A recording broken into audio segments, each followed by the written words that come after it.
ঠিক আছে, ঠিক আছে। আসসালামু আলাইকুম ওয়া রাহমাতুল্লাহ।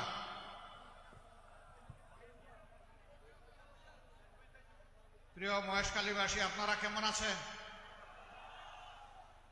আপনারা গম আছেননি? আলহামদুলিল্লাহ রাব্বিল আলামিন ওয়াসসালাতু ওয়াসসালামু আলা রাসূলিহিল কারীম ওয়া আলা আলিহি ওয়া সাহবিহি ওয়া আহলি বাইতি আজমাইন। আজকে আসন্ন নির্বাচনকে সামনে রেখে ঐতিহ্যবাহী উপজেলা পাহাড়, নদী, সমতল আর সমুদ্রের এক অপূর্ব সম্মিলন, যেটা বাংলাদেশের আর কোথাও দেখা যায় না। আল্লাহ তাআলার এই নিয়ামত ভরা মহেশখালীর উপকণ্ঠে এখানকার 11 দলের সংসদ সদস্য পদপ্রার্থী, জাতীয় নেতা, বাংলাদেশ জামাতে ইসলামীর অ্যাসিস্ট্যান্ট সেক্রেটারি জেনারেল, এখানকারই মাটি এবং মানুষের আপনজন, প্রিয়জন, সাবেক এমপি জনাব হামিদুর রহমান আজাদ এবং গণভোট সমর্থনে এই জনসভার সম্মানিত সভাপতি, উপস্থিত মহেশখালীর ভাই ও বোনেরা, সাংবাদিক বন্ধুগণ, কর্তব্যরত আইনশৃঙ্খলা বাহিনীর সম্মানিত সদস্যবৃন্দ, আমি আল্লাহ তাআলার গভীর শুকরিয়া আদায় করছি। কার্যত জুলাইয়ের পরিবর্তন আর বিপ্লবের কারণেই আজকে আমার এখানে দাঁড়ানো, আজকে আপনাদের এখানে আসা। এর নিয়ামক শক্তি হিসাবে যারা বুক চিতিয়ে লড়াই করে জীবন দিয়ে আমাদেরকে এই মুক্তি এনে দিয়েছেন, আমি তাদেরই একজন। কি নাম জানি তার? তানবীর, হ্যাঁ, শহীদ তানবীর সিদ্দিকী, তার প্রতি এবং তার পরিবারের প্রতি মূলত আমি শ্রদ্ধা জানাতে এখানে এসেছি। তারা জীবন দিয়ে, রক্ত দিয়ে এই বিপ্লব, এই পরিবর্তন এনে না দিলে বাংলাদেশ অমানিসার গভীর অন্ধকারে যেভাবে তলিয়ে গিয়েছিল, ওখান থেকে বের হয়ে আসা খুব সহজ ছিল না। তানবীর সিদ্দিকী এবং তার সহযোদ্ধা যারা জীবন দিয়েছেন, যারা বুক চিতিয়ে লড়াই করে আহত পঙ্গুত্ব বরণ করেছেন, এবং যারা বাংলাদেশের 18 কোটি মানুষের মধ্য থেকে এই বিপ্লব, এই সংগ্রামের লড়াইয়ের অংশীদার ছিলেন, তাদের সকলের প্রতি আমি গভীর শ্রদ্ধা নিবেদন করছি। প্রিয় মহেশখালীবাসী, আমি দুটি জিনিস আপনাদের কাছে আজকে চাইতে এসেছি। আমি সিলেটের মানুষ, ওখানে আমাদের কোনো মেহমান যদি এসে কিছু চায়, আমরা খালি হাতে তার বিদায় দেই না, আমরা তার চাওয়াটাও দেই, পারলে এর সাথে আরো কিছু যোগ করে দেই তৌফিক অনুযায়ী। আমি যা চাইব আমার নিজের জন্য নয়, প্রিয় জাতির জন্য, দেশের জন্য, আমাদের যুব সমাজের প্রত্যাশা পূরণের জন্য, আমাদের মা বোনদের জন্য একখণ্ড নিরাপদ বাংলাদেশ গঠনের জন্য, আমাদের শিশুদের প্রতিভার বিকাশের জন্য, বিশ্বের বুকে একটি নন্দিত দেশ হিসাবে মাথা তুলে দাঁড়ানোর জন্য, এই আওয়াজ দেওয়ার জন্য যে আমরা কোনো আধিপত্যবাদ মানব না। একটা স্বাধীন দেশ যেভাবে বিশ্বে মাথা তুলে দাঁড়িয়ে আছে অন্যান্য জায়গায়, আমরাও তাদের অন্তর্ভুক্ত হব ইনশাআল্লাহ। এই জমির 1 ইঞ্চিও কার কাছে আরো বন্ধক রাখা হবে না, কারো চোখ রাঙ্গানিকে পরোয়া করা হবে না। আমি যে জিনিস আপনাদের কাছে চাইতে এসেছি, এই যে জিগুলা বললেন, ওইটাই বাস্তবায়নের জন্য গণভোট। গণভোটে কি বলবেন আপনারা? আরো জোরে। হা মানে আজাদি, না মানে গুলামি। আজাদি না গুলামি, আজাদি না গুলামি। ইনশাআল্লাহ 12 তারিখের প্রথম ভোট হা। আপনারা কয়জন দিলে হয়ে যাবে? নিজের পরিবারের সমস্ত সদস্য, আপনজন, প্রিয়জন, প্রতিবেশী, কর্মস্থলের সাথী, সমাজের মানুষ সবাইকে নিয়ে হায়ের পক্ষে জোয়ার তুলতে হবে ইনশাআল্লাহ। আলহামদুলিল্লাহ জোয়ার উঠে গেছে। এক সময় মুখ লুকিয়ে যারা ছিলেন কোনো কথা বলতেন না, এখন তারা বাধ্য হয়ে হার পক্ষে কথা বলতে। কিন্তু আমরা চাই মুখের কথাই যেন তাদের বুকের কথা হয়। হার বিপক্ষে যারা অবস্থান নেবে, বাংলাদেশের 18 কোটি মানুষ ধরে নিবে তারা আবার ফেসিবাদ কায়েম করতে চায়। হার বিপক্ষে যারা অবস্থান নেবে, বাংলাদেশের মানুষ ধরে নিবে আবার পরিবার কেন্দ্রিক স্বৈরতান্ত্রিক শাসন বাংলাদেশে চালু করতে চায়। আমাদের যুবকদের স্লোগান ছিল উই ওয়ান্ট জাস্টিস। আমরা সমাজের সব ক্ষেত্রে ন্যায় বিচার চাই, আমার ন্যায্য অধিকার চাই, নাগরিক হিসাবে সম্মানের সাথে বাঁচতে চাই, নাগরিক হিসাবে দেশ গড়ার কাজে আমার মেধা যোগ্যতা অনুযায়ী আমি আমার অংশীদারিত্ব চাই। এটি ছিল আমাদের যুবকদের দাবি। তারা তো দাবি করে নাই মিছিল করে যে আমাদেরকে বেকার ভাতা দাও। আপনারা করেছিলেন এইখানে যুবকরা? বাংলাদেশের কোথাও করে নাই। তারা বলেছে আমাদের হাতে কাজ দাও, আমরা আমাদের দেশ জাতিকে গড়তে চাই, দেশ গড়ায় অবদান রাখতে চাই। এই জন্য যুব সমাজের হাতে ইনশাআল্লাহ আমরা অপমানজনক বেকার ভাতা তুলে দেব না, আমরা সম্মানের কাজ তুলে দেব ইনশাআল্লাহ। সেই কাজ তুলে দেওয়ার একটা পটেনশিয়াল জায়গা হচ্ছে মহেশখালী কুতুবদিয়া। এখানে মাতারবাড়ি গভীর সমুদ্র বন্দর কেন্দ্র করে এটাকেই আল্লাহ চাইলে আমরা সিঙ্গাপুর কিংবা হংকংয়ের চাইতে আমরা আরো ভালো মানে যেতে পারবো। আমাদের দেশের মানুষ অনেক ভালো, বিশ্বের একটা বড় প্রসিদ্ধ দেশ 14 ঘন্টার জন্য তাদের ইলেকট্রিসিটি ফেল করেছিল, সেখানে 14 ঘন্টার ভিতরে 700 ব্যাংক ডাকাতি হয়েছিল। 6500 মায়ের ইজ্জত লুণ্ঠন করা হয়েছিল, ঘরে ঘরে লুটতরাজ শুরু হয়েছিল, যার কারণে 14 ঘন্টার মাথায় সেখানে সেনাবাহিনী নামাতে হয়েছিল। আর আমাদের দেশে 24 সালে 5ই আগস্ট 5, 6, 7, 8 এই 4 দিন বাংলাদেশে কোনো সরকার ছিল না। ব্যাংক ডাকাতি হয়েছে, ঘরদুয়ার লুট হয়েছে, দোকানপাট খালি করে ফেলা হয়েছে, মানুষ খুন হয়েছে, মাদের ইজ্জত লুণ্ঠন হয়েছে, কিছুই হয় নাই। আমাদের মানুষ অনেক ভালো, আমাদের মাথাগুলা পচা পচা। এই সমাজ এবং দেশের নেতৃত্ব যারা দিয়েছে তারা পচা, কিন্তু আমাদের জনগণ ভালো। আমরা ওই পচা জায়গাটাই ঠিক করতে এসেছি। মাথা ঠিক তো সব ঠিক, নেতৃত্ব ঠিক তো সব ঠিক। নেতৃত্ব দুর্নীতিবাদ, চাঁদাবাজ, ঋণ খেলাপি, ব্যাংক ডাকাত, এই নেতৃত্ব দিয়ে আগামীর বাংলাদেশ হবে না।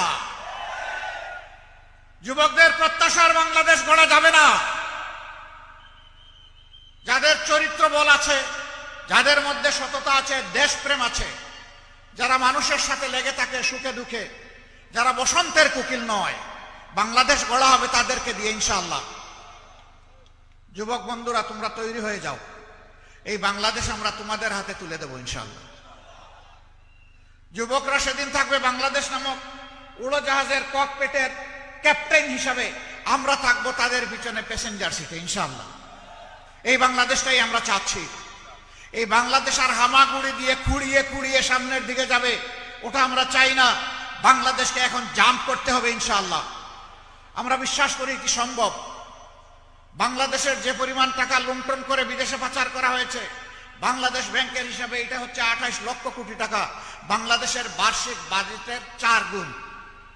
এটা কার টাকা? এটা আপনাদের টাকা, এটা জনগণের টাকা। এই টাকা চোররা, ডাকাতরা, লুণ্ঠনকারীরা চুরি করে বিদেশে পাঠিয়ে দিয়েছে।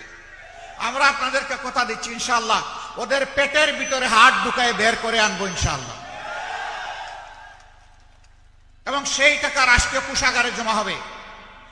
তারপরে ইনসাফের ভিত্তিতে সারা বাংলাদেশের উন্নয়ন হবে। আর কোনো বেইনসাফি এখানে হবে না, হতে দেওয়া হবে না ইনশাআল্লাহ। প্রধানমন্ত্রী, প্রেসিডেন্ট, মন্ত্রী পরিষদের সদস্য, উন্নয়নের জোয়ার তার বাড়িতে, আর বাকি সমস্ত জায়গা মরুভূমি। এই কাজ আর বাংলাদেশে ইনশাআল্লাহ হবে না। বাংলাদেশের যে এলাকা যতটা বঞ্চিত, পিছিয়ে পড়া, সেই এলাকাকে টেনে তোলা হবে সবার আগে ইনশাআল্লাহ। আমি এখানে আসতেছিলাম আর দেখতেছিলাম আসমান থেকে আল্লাহ তাআলা এখানে প্রচুর সম্পদের নিয়ামত দান করেছেন, কিন্তু আমি বহু উপজেলা টাউন ভিজিট করেছি, এরকম বিধ্বস্ত গরিব পিছিয়ে পড়া টাউন আমার নজরে খুব কমই এসেছে। এত নিয়ামত যেখানে আল্লাহ দান করলেন, এই এলাকা কেন পিছিয়ে পড়বে? আমি আপনাদেরকে কথা দিয়ে যাচ্ছি ইনশাআল্লাহ, আপনারা আমার ভাই হামিদুর রহমান আজাদের হাতে আপনাদের আমানত সমঝিয়ে দিন, আমরা আপনাদের আস্থার প্রতিদান দেব ইনশাআল্লাহ। এই মহেশখালীকে একটা স্মার্ট ইকোনমিক জোন হিসেবে গড়ে তোলার জন্য আল্লাহ তাআলার সাহায্য নিয়ে যা করা দরকার তাই করা হবে ইনশাআল্লাহ। তখনই যুবকদের কর্মসংস্থান হবে, আর বেকার ভাতার চিন্তা করা লাগবে না। কাজ করবে যুবকরা, কাজ করবে যুবতীরা, কাজ করবে মুসলমান, কাজ করবে হিন্দু, কাজ করবে বৌদ্ধ, কাজ করবে খ্রিস্টান। ওখানে দল ধর্ম কিছুই দেখা হবে না, দেখা হবে তার যোগ্যতা আর তার দেশপ্রেম ইনশাআল্লাহ। মায়েরা এখন কাজ করে, মায়েদের দুটা জিনিসের অভাব। এই সমাজ ব্যর্থ হয়েছে মায়ের জাতিকে সম্মান দেখাতে, মর্যাদা দিতে পারে না। এই সমাজ ব্যর্থ হয়েছে তাদেরকে পর্যাপ্ত নিরাপত্তা দিতে। আমরা ইনশাআল্লাহ মাদেরকে ঘরে, চলাচলে, কর্মস্থলে, 3 জায়গায় পর্যাপ্ত নিরাপত্তা এবং সম্মান নিশ্চিত করব। আল্লাহ যেন সেই তৌফিক আমাদেরকে দান করেন। আজকে অনেকগুলা কর্মসূচি আমাদের রয়েছে, প্রাণ ভরে কথা বলতে পারলাম না, অতৃপ্তি নিয়ে যাচ্ছে, কথা দিয়ে যাচ্ছে। আল্লাহ আমাকে বাঁচায় রাখলে আবার আসবো ইনশাআল্লাহ। আল্লাহ আমাকে বাঁচায় রাখলে আবার নয়, বারবার আসবো ইনশাআল্লাহ। জয় পরাজয় আল্লাহর হাতে, আসমান জমিনের মালিকের হাতে। তুতিল মুলকা মান তাশা ওয়া তানজিউল মুলকা মিম্মান তাশা। সেই আল্লাহ তাআলার হাতে জয় পরাজয় সবকিছু, এটা আমরা বিশ্বাস করি। যে কোনো মূল্যে আমাকেই জিততে হবে, এটি 11 দলের দর্শন নয়। জনগণের কলিজা, হৃদয় জয় করে, তাদের ভালোবাসা, তাদের সমর্থন, তাদের স্বচ্ছ ভোট নিয়ে ইনশাআল্লাহ 12 তারিখের পরে 13 তারিখ নতুন বাংলাদেশের উদয় হবে ইনশাআল্লাহ। সেই বাংলাদেশ গড়ার গর্বিত অংশীদার হবেন আমার মহেশখালীবাসী ভাই বোনেরা। আপনার সন্তানের ভবিষ্যৎ, আপনার নিরাপত্তা, আপনার গর্বের বাংলাদেশ। এখন দুনিয়ার বহু জায়গায় বাংলাদেশের পরিচয় অন্যভাবে। সেদিন এদেশের 18 কোটি মানুষ নিজের বুকের দিকে আঙ্গুল দিয়ে বলবে, আমি বাংলাদেশ, এটি আমার বাংলাদেশ। এই বাংলাদেশ গড়ে তুলতে আমার অবদান রয়েছে। গর্বের সাথে সবাই সেদিন এটা বলবে ইনশাআল্লাহ। আমাদের পরিশ্রমী মানুষগুলো ইনশাআল্লাহ তাদের জীবনের মানচিত্র পাল্টে যাবে। আমরা বিশ্বাস করি মাত্র 5টা বছর এই দেশের অর্থনৈতিক মানচিত্র পাল্টে দেওয়া সম্ভব ইনশাআল্লাহ। চুরি হবে না, চাঁদাবাজি লুণ্ঠন হবে না, অপরাধ দেখবেন। যদি আপনারা আলহামদুলিল্লাহ এই জায়গাটাই ভোট দেন, ইনশাআল্লাহ দেখবেন 13 তারিখ থেকে এই বাংলাদেশ বদলে গেছে ইনশাআল্লাহ। কারণ ওই মতলববাদ যারা আপনার আমার চাইতে, ওরা আরো দূরত্ব বেশি। ওরা বাতাস সবার আগে শুকে, তখন বুঝবে যে এখানে আমার কোনো জায়গা নাই, আমাকে বদলাতে হবে। হ্যাঁ, তুমি যেদিন বদলে যাবে তোমাকেও মোবারকবাদ, তোমাকেও বুকে টেনে নেব ইনশাআল্লাহ। তোমার হাতেও আমরা মর্যাদার কাজ তুলে দেব, কারণ তুমিও বাংলাদেশ। আমরা এই জাতিকে আর বিভক্ত করতে চাই না, আমরা ঐক্যবদ্ধ জাতি চাই। এই জন্য আমাদের স্লোগান হচ্ছে ঐক্যবদ্ধ বাংলাদেশ। আপনারা কি বিভক্ত বাংলাদেশ চান? ঐক্যবদ্ধ বাংলাদেশ চান? তাহলে আসুন ইনশাআল্লাহ 12 তারিখ ঐক্যবদ্ধ বাংলাদেশের পক্ষে অবস্থান নিয়ে ইনসাফের প্রতীক দাঁড়িপাল্লায় ভোট দেবেন। 11টি দল, যাকে যেখানে যে প্রতীক আমরা হাতে তুলে দিয়েছি, এটি আমাদের 11 দলের এবং জনগণের প্রতীক। আরেকটা জিনিস আপনাদেরকে সাক্ষী রেখে বলে যাই, আমরা জামাতে ইসলামীর বিজয় চাই না। বলবেন আশ্চর্য ব্যাপার, আসলাম এখানে জামাতে ইসলামীর বিজয়ের কথা শুনতে, আপনি চান না? আমি চাই না, আমি 18 কোটি মানুষের বিজয় চাই। মানুষের বিজয় হলে সকলের বিজয় হবে, আমিও তার থেকে বাদ পড়বো না ইনশাআল্লাহ। আর দলের, পরিবারের, গোষ্ঠীর বিজয় হলো, তারপরে জাতির উপরে তাণ্ডব চালানো হলো, ধিক্কার জানাই, ওই বিজয় আমাদের প্রয়োজন নেই। আপনারা আছেন তো ইনশাআল্লাহ? থাকবেন? এখানে লবণ শিল্প আছে, আস্তে আস্তে দেখলাম মাশাআল্লাহ গালিচা বিছানো লবণ শিল্প। আমি শুনতাম যে এই সময় চাষিরা সেখানে কাজে থাকেন, আজকে একজন চাষিকেও সেখানে দেখলাম না। আপনারা কি এখানে চলে আসেন নাকি? আলহামদুলিল্লাহ, আপনাদেরকে মোবারকবাদ। এটা তো কাজের সময়, ভাগ্য গড়ার সময়, আপনার চড়ায় সেখানে গিয়ে যত্ন নেওয়ার সময়। এই যে স্যাক্রিফাইস করে আপনারা এখানে এসেছেন, ইনশাআল্লাহ আমাদের সাথে থাকবেন, আমরা আপনাদের এই ত্যাগের মূল্যায়ন করব, প্রতিদান দেব ইনশাআল্লাহ। এবং এই শিল্পকে আধুনিকায়ন করে আপনাদের কাজ করা হবে সহজ, প্রোডাকশন বাড়ানো হবে অতিরিক্ত, তাতে সব দিক থেকে ইনশাআল্লাহ আপনারা এখানে সুবিধা পাবেন। আর ওই পুরানা ধাঁচের অবৈজ্ঞানিক সেই পুরানা ধাঁচে আর লবণ শিল্প চলবে না ইনশাআল্লাহ। আপনারাই করবেন, আপনারাই চালাবেন, কিন্তু এখানে যন্ত্র সমৃদ্ধ হবে, আধুনিক প্রযুক্তির সংযোজন ঘটবে, তখন সব দিকে এটা এগিয়ে যাবে ইনশাআল্লাহ। আজকে সব কথা বলতে পারলাম না, আপনারা কষ্ট করে এসেছেন। আমার পক্ষ থেকে, আমাদের পক্ষ থেকে, 11 দলের পক্ষ থেকে আপনাদের সকলকে আমরা মোবারকবাদ জানাচ্ছি। এবার ইনসাফের প্রতীক দাঁড়িপাল্লা, আপনাদের প্রিয় মানুষ, এখান থেকে যিনি নেতৃত্ব দিবেন, মহান আল্লাহর উপর ভরসা করে বলে যাই, আমার দিল বলে 12 তারিখের পরেই 13 তারিখ ইনশাআল্লাহ ইনসাফের বাংলাদেশের দিকে বাংলাদেশ পা বাড়াবে। এবং সেই সরকারে আপনাদের এই প্রিয় ভাই ইনশাআল্লাহ মহেশখালী এবং কুতুবদিয়া থেকে শুধু একজন এমপি পাবে না, ইনশাআল্লাহ একজন মন্ত্রী পাবে।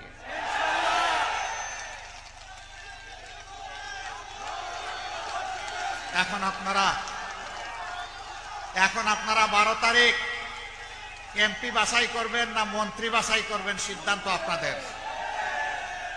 আসেন, ডান দিকে আসেন, আমরা ডানপন্থী মানুষ, ডান দিকে ইনশাআল্লাহ। ধরেন, শক্ত করে ধরেন, জাতির দায়িত্ব নিতে হবে, উঁচু করে ধরেন। আরে ভাই, প্রতীক আছে? কোন সে প্রতীক? আরো জুড়ে, জুড়ে সুরে ইনশাআল্লাহ, মাশাআল্লাহ। 12 তারিখ সকাল সন্ধ্যা সারাদিন বিজয়মালা ইনশাআল্লাহ, মাশাআল্লাহ, জাযাকুমুল্লাহ খায়রান। ভোট চোররা যাতে কারো ভোট চুরি করতে না পারে, এখন থেকে সজাগ। জানিয়ে দিন, আমরা সজাগ পাহারাদার, কাউকে ছাড় দিয়ে কথা বলবো না। সেদিন ইনশাআল্লাহ জনগণের ভালোবাসা, সমর্থন, ভোট, বিজয় নিয়ে ঘরে ফিরে শান্তিতে ঘুমাবেন, তাই না? না, ঘুমানো যাবে না। ঘরে ফেরার সাথে সাথে ভালো করে উজু করবেন, উজু করে মাবুদের সামনে দাঁড়িয়ে যাবেন, 2 রাকাত নামাজ, চোখে পানি ভিজা 4টা সেজদা দিয়ে আল্লাহ শুকরিয়া আদায় করবেন, তারপরে ঘুম দিবেন ইনশাআল্লাহ। লিল্লাহি তাকবীর, লিল্লাহি তাকবীর, ইনকিলাব, ইনকিলাব, জিন্দাবাদ, জিন্দাবাদ,